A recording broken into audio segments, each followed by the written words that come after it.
নারীকে শ্রদ্ধা করতে শেখো।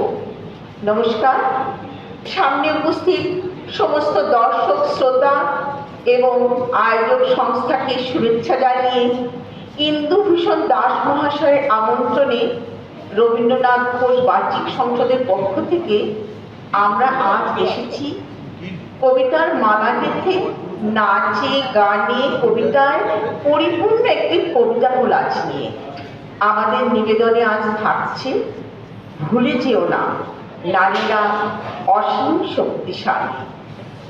আমি সেই মেয়েটি, সেই মেয়ে যার জন্মের সময় কোনো শাঁখ বাজেনি, জন্ম থেকেই যে জ্যোতিষের ছকে বন্দি, যার লগ্ন রাশি রাহু কেতুর দিশা খোঁজা হয়েছে।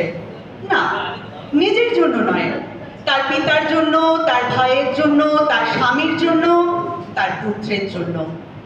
যার গর্ভ থেকে আমার জন্ম, সেই মায়ের কথা বলেনি কেউ। আমি সেই মেয়েটি যে ছোটবেলা থেকেই শুনেছে জোরে। আমি সেই মেয়ে। আপনি দিন, আপনি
এমনকি